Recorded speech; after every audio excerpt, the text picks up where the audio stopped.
भारत का एक ऐसा रंगीन मिजाज राजा जिसके पास थी 365 रानियां, और इस टैंकर में अचानक से ये क्या हो गया। और एक ऐसा पौधा जो उड़कर इंसानों पर हमला करता है, और एक ऐसा भालू जिसकी मौत 40 किलोग्राम कोकीन खाने की वजह से हो गई, और एक ऐसा देश जहाँ के कानून के मुताबिक एक बाप अपनी बेटी से शादी कर सकता है। और कौन सा है वो देश, और एक ऐसा मंदिर जहाँ विष्णु जी की प्रतिमा खड़ी हुई नहीं बल्कि पानी में लेटी हुई है। कहाँ है ये अनोखा मंदिर, जानने के लिए बने रहिए वीडियो के साथ आखिर तक। नंबर 9 दोस्तों, आपने एक से बढ़कर एक अय्याश राजा के बारे में सुना होगा और पढ़ा होगा, लेकिन क्या आपने अय्याश के भी अय्याश पटियाला के राजा भूपेंद्र सिंह की अय्याशी के बारे में सुना है। पटियाला पैक के जनक, महंगी गाड़ियों और लड़कियों के शौकीन राजा भूपेंद्र सिंह 1891 में पैदा हुए थे और महज 9 साल की उम्र में अपने पिता की मौत के बाद पटियाला के राजा बन गए। राजा भूपेंद्र सिंह इतने रंगीन मिजाजी थे कि इन्होंने अपने शौक पूरे करने के लिए एक लीला महल बनवाया। इस महल को आज के दौर में अय्याशियों का अड्डा भी कहा जा सकता है। लीला महल में केवल बिना कपड़ों के लोगों को आने की इजाजत थी। इस महल में भूपेंद्र सिंह ने एक स्विमिंग पूल बनाया था जिसमें एक साथ 151 लोगों के नहाने का इंतजाम था। इस स्विमिंग पूल में राजा और उनके कुछ बेहद करीबी लोग लड़कियों के साथ रंगरलियां मनाया करते थे। उनकी 365 रानियां और तकरीबन 53 बच्चे थे। राजा ने अपने महल में 365 लालटेन रखी थी जिस पर उनकी 365 रानियों के नाम लिखे थे। जो भी लालटेन सुबह सबसे पहले बुझती, राजा अगली रात उसी रानी के पास गुजारते थे। इस राजा के पास 20 रॉल्स रॉयस कार और अपना एक विमान भी था। नंबर 8 दोस्तों, दुनिया के कई देशों में कई ऐसे अजीबो गरीब कानून है जिसे सुनकर बहुत अजीब लगता है। ईरान में ऐसा ही एक कानून है जिसके तड़प एक बाप अपनी गोद ली हुई बेटी से शादी तक कर सकता है। आपको बता दें कि ईरान में गोद ली हुई बेटी को 13 साल की उम्र के बाद से अपने पिता के सामने भी हिजाब पहनना पड़ता है। ईरान की पार्लियामेंट मजलिस ने 2013 में यह कानून बनाया था। इस कानून के तहत कुछ शर्तें हैं जिसके बाद ही गोद ली हुई बेटी की उसके बाप से शादी हो सकती है। शादी करने के लिए लड़की की उम्र 13 से अधिक हो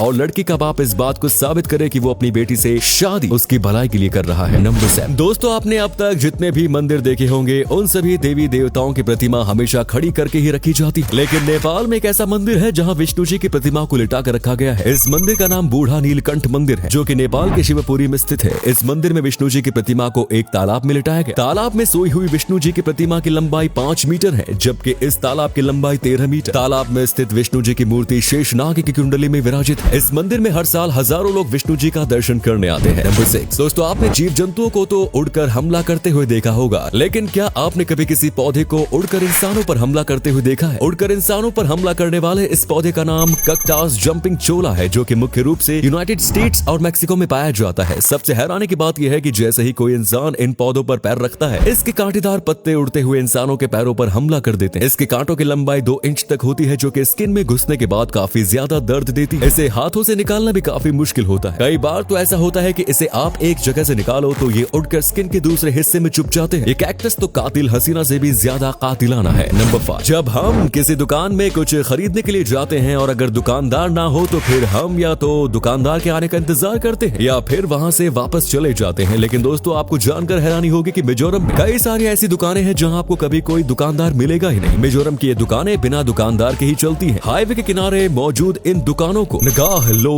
द्वार के नाम से जाना जाता है। दुकान में सारे सामान के साथ एक बॉक्स रखा होता है। दुकान में सामान खरीदने आने वाले लोग अपनी मर्जी से सामान उठाते हैं और फिर उस सामान की जो कीमत हो इतने पैसे उस बॉक्स में डाल देते हैं। वैसे तो ये काफी पुरानी परंपरा है, लेकिन कोरोना काल में शुरू हुई सोशल डिस्टेंसिंग ने इस परंपरा को एक बार फिर से जिंदा कर दिया। काश लोगों में इस तरह की ईमानदारी पूरे देश में हो। नंबर 4 आजमत जुल्करनैन आज के समय में इंडोनेशिया के जाने माने प्रोफेशनल फोटोग्राफर हैं, लेकिन जब इनका जन्म हुआ था तब उनकी कंडीशन को देखकर हर कोई इसी बात को लेकर फिक्रमंद था कि आखिर बिना हाथ पैर के इस बच्चे की जिंदगी कैसे कटेगी। जी हाँ दोस्तों, इसका जन्म बिना हाथ पैर के ही हुआ। जुल्करनैन ने कभी भी अपनी इस कमी को अपने ऊपर हावी नहीं होने दिया और एक साइबर कैफे में काम करते हुए ही उनके अंदर फोटोग्राफी का शौक जगा दिया और यहीं से उनके फोटोग्राफर बनने के सफर की शुरुआत हो गई। जुल्करनैन कैमरे को अपनी कोहनियों के सहारे पकड़ते हैं और कोहनी के पास मौजूद एक छोटे से लिम्स से फोटो क्लिक कर लेते हैं। उनकी फोटोग्राफी कमाल की है। बिना हाथ पैरों वाले इस फोटोग्राफर के इस जज्बे के लिए एक लाइक तो बनता है। नंबर 3 दोस्तों, आपने एक्सप्लोजन के बारे में तो सुना होगा और कुछ चीजों में एक्सप्लोजन होते हुए भी देखा होगा, लेकिन क्या आपने इम्प्लोजन के बारे में सुना है? जब किसी चीज में एक्सप्लोजन होता है तब वो फट जाता है और उसके पार्ट्स बाहर की ओर काफी दूर तक बिखर जाते हैं। वही इम्प्लोजन में ठीक इसका उल्टा होता है। जब किसी चीज में इम्प्लोजन होता है तब वो अपने आप में ही कोलैप्स कर जाता है, या फिर हम इसे यूं कह सकते हैं कि इम्प्लोजन में कोई चीज पलक झपकते ही खुद में सिकुड़ जाती है, जैसा कि आप इस टैंकर में होते हुए देख सकते हैं। अब आप सोच रहे होंगे कि आखिर ये इम्प्लोजन होता कैसे है। आसान शब्दों में कहें तो किसी भी चीज में इम्प्लोजन तब होता है जब किसी चीज के इनसाइड एंड आउटसाइड प्रेशर में काफी ज्यादा फर्क हो जाए। प्रेशर में इस अंतर की वजह से ही किसी चीज में इम्प्लोजन हो सकता है। नंबर 2 दोस्तों, दुनिया में बहुत सारी ऐसी चीजें हैं जो दशकों से वैज्ञानिकों के लिए बहुत बड़ा रहस्य बनी हुई है। ऐसा ही एक रहस्य फिनलैंड के एक जंगल में भी मौजूद है। फिनलैंड के रुकोलाहटी म्युनिसिपैलिटी के एक जंगल में मौजूद कुम्माकीवी नाम का एक बड़ा सा चट्टान जमीन पर मौजूद दूसरे चट्टान के ऊपर टिका हुआ है। हैरानी की बात यह है कि कुम्माकीवी चट्टान नीचे मौजूद चट्टान से बस नाम मात्र ही जुड़ा हुआ है और इस चट्टान का सारा भार हवा में मौजूद है। वैज्ञानिक दशकों से इस बात का पता लगाने की कोशिश में लगे हुए हैं कि आखिर इस जंगल में चट्टान कैसे पहुंचा, और इससे भी बड़ा सवाल यह है कि ये चट्टान जमीन से नाम मात्र का ही जुड़ा होने के बावजूद ये अपनी जगह पर टिका हुआ कैसे है। अनफॉर्चुनेटली इनमें से एक भी सवाल का जवाब अब तक नहीं मिला। नंबर 1, क्या आपने किसी ऐसे जानवर के बारे में सुना है जिसकी मौत ड्रग्स ओवरडोज की वजह से हुई हो? 1985 में एक भालू की मौत ड्रग ओवरडोज की वजह से हुई और आपको जानकर हैरानी होगी कि इस भालू ने 40 किलोग्राम कोकीन खा ली। ड्रग स्मगलर एंड्रयू थॉर्नटन ने सारे कोकीन जॉर्जिया के एक जंगल में छुपाए थे। जंगल में छुपाए गए इस कोकीन को अमेरिका पहुंचाने की जिम्मेदारी दूसरे स्मगलर्स के ऊपर थी, लेकिन दूसरे स्मगलर्स के वहां पहुंचने से पहले ही एक भालू वहां पहुंच गया और फिर वो सारा कोकीन खा गया। इतनी ज्यादा कोकीन खाने के बाद इस भालू की मौत हो गई। वैसे भी कोई इतना ज्यादा कोकीन खाने के बाद जिंदा रह भी कैसे सकता है। तो दोस्तों ये थे कुछ अमेजिंग फैक्ट्स। इनमें से कौन सा फैक्ट आपको सबसे जबरदस्त लगा? लाइक, कमेंट और शेयर करके बताएं। साथ ही इस चैनल को सब्सक्राइब करना ना भूलें। धन्यवाद।